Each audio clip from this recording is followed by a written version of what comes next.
Okay, nerdy Nawg-Dawgs, welcome back. We are here today to talk about reasonableness and using multiplication facts to help us with our quotients. Now, here's the crazy thing.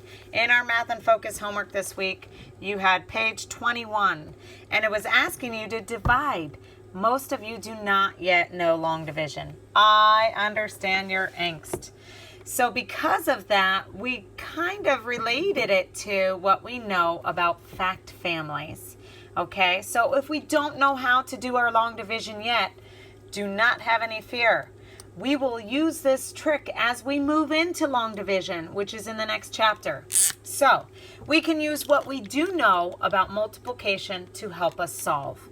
So if we're trying to get to 78, we want to use what we know about multiplication to get us close. So instead of 78 divided by 2, because we know in a fact family that 2 times something is going to be 78, just like 78 divided by 2 will give us the answer here, we can use multiplication. So I know right off the bat that 2 times 40 equals 80. That's easy math. I can do that in my head, right? The answer to that came out to be 80. That's a little too high. We're trying to get to 78. Therefore, I know that my answer has to be 2 times something a little bit less than 40. So how about we try 2 times 35?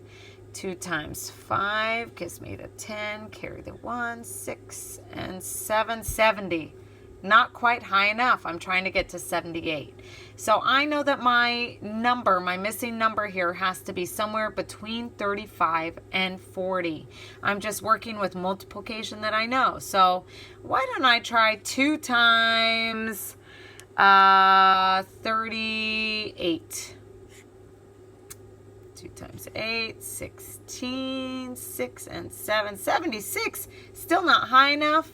I know then that it's got to be 39. Must be my next number. 2 times 9 gives me 18, 6 and 7, 78. Voila!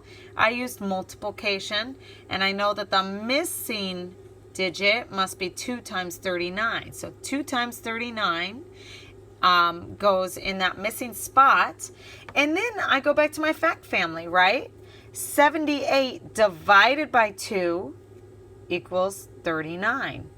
2 times 39 equals 78. So remember back when we had really easy numbers that we worked with?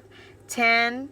And if there were a 5 here in that bubble, you knew that to get to the product of 10, it had to be 2 times 5.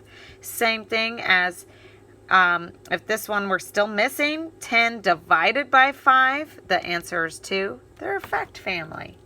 So let's try a different set of digits just to keep things nice and clear and for extra practice. Again, this was on page 21, and I heard from many parents they had frustrated children at home. So what do you know about 4? 4 times what could get us close to 68? Well, right off the bat, let's do easy numbers. 4 times 20, right?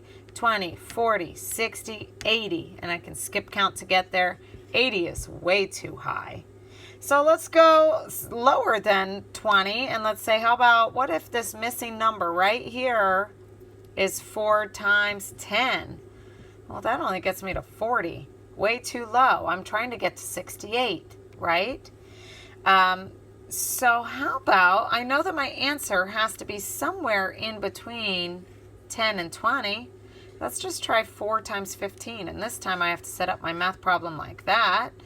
Got 24 plus 2, 60. 60, I'm getting closer. I'm almost there.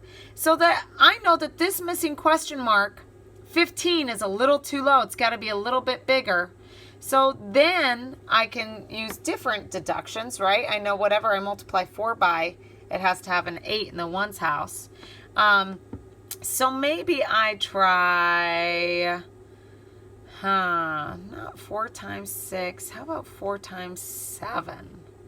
Or 17, in fact. Because I know 4 times 7 gives me 28. Carry that 2. 4 plus then the 2 gives me 68. 17 is the missing number. Therefore, I know that 4 times 17 equals 68. Just like if I say 68 divided by 4, this had to be 17. So until we know how to do long division, right? 68 divided by 4. We don't get this until next chapter.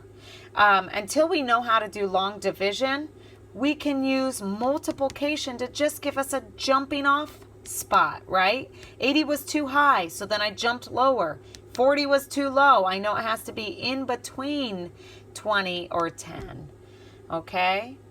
I hope that makes sense. If you want to check out the long division, we would say 4 goes into 6 one time.